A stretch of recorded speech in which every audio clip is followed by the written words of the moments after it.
নমস্কার বন্ধুরা, চলো এই অসময়ে অন্যরকম কিছু একটু বানাই। দেখো এখানে আছে তাল সত্ত্ব। ঠিক যেমন আম সত্ত্ব হয় তেমনই তাল সত্ত্ব। এটাকে পরিষ্কার জলে কয়েকবার ধুয়ে নেব, তারপর কিছুটা গরম জলে কিছুক্ষণ ভিজিয়ে রাখবো। আর এটা একদম বাড়িতে সংরক্ষণ করেছি। আমরা বর্ষার সময় যে তালগুলো খাই, পাকা তাল, সেইগুলো। এটা কিভাবে সংরক্ষণ করেছি যদি জানতে চাও কমেন্টে জানিও। দেখবে কত সুন্দরভাবে রেখেছি, সেটা তোমরা দেখতে পারবে। খুব সহজ পদ্ধতি, কোনো ঝামেলাও না, কিছু না। আর এটাকে গরম জলে ভিজিয়ে রাখলে একদম সেই কাঁচা মাড়ি যেমন আমরা ব্যবহার করি পাকা তালে, ঠিক ওই ফর্মেই ফিরে আসবে আবার।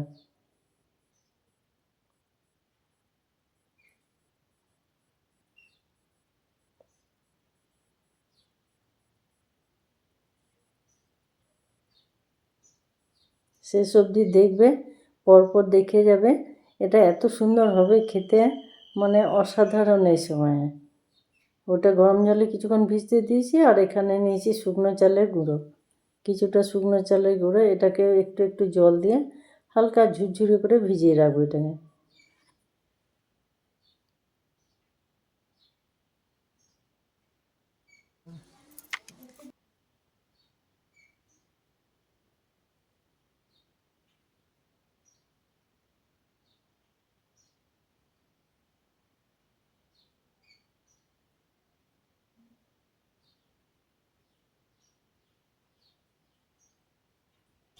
এরপর গরম জলে আরেকবার উল্টিয়ে পাল্টিয়ে হাতে করে আবার কিছুক্ষণ ভিজিয়ে রেখে দেবো, তারপর দেখাবো শেষে।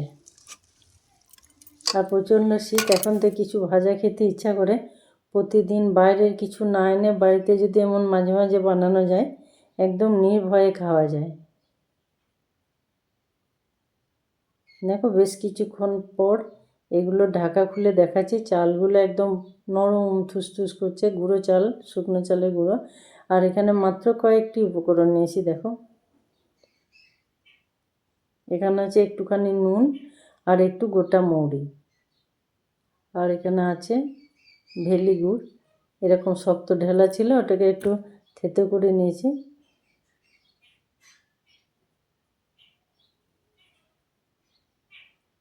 আর তালের মাড়ি কালারটা দেখো, যখন শুকনো ছিল তখন একটু কালো কালো টাইপের লাগছিল।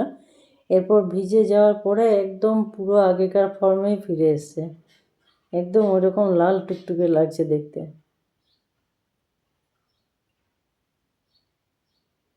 একসঙ্গে পুরোটা ঢেলে দেবো না, একটু একটু করে এভাবে সব একসাথে মেখে নেব। আর এখানে নিয়েছি রুটির যে আটাটা হয়, সেই রুটির আটা একটুখানি নিয়েছি।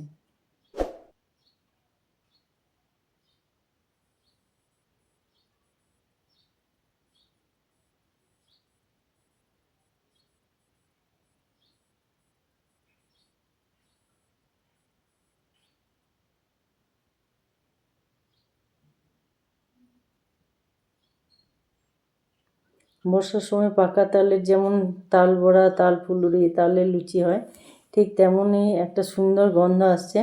আর জন্মাষ্টমীর সময় তো এটা হয়ই।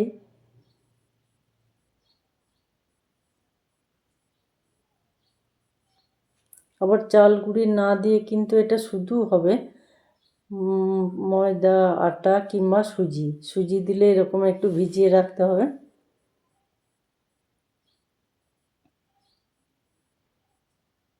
দেখো সর্ষের তেল ভালো করে গরম করে একটু ছোট ছোট করে বড়ির মতো ফেলে দেবো।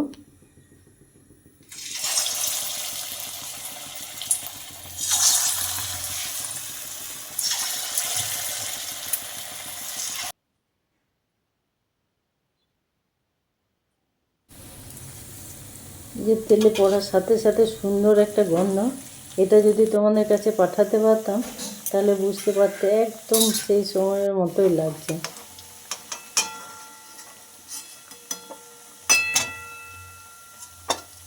একদম মাঝারি আছে, এভাবে একটু ভেজে নিলে ভেতরটা কাঁচা থাকে না, আর উপরটা খুব সুন্দর মুচমুচে হয়।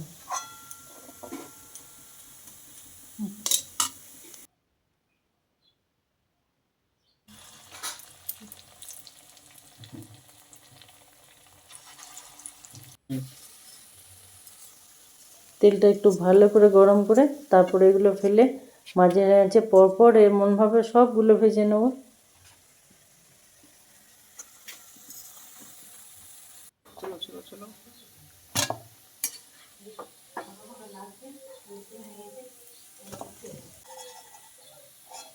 আর প্রচণ্ড কনকনে ঠান্ডা এখন, এরকম বাড়ির যদি গরম গরম ভাজা খাওয়া হয় বেশ নিশ্চিন্ত মনে খাওয়া যায়।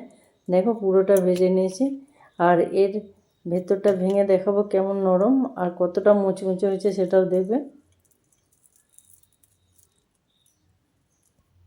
দেখো একদম কেকের ভেতর যেমন হয় ঠিক সেই টাইপের।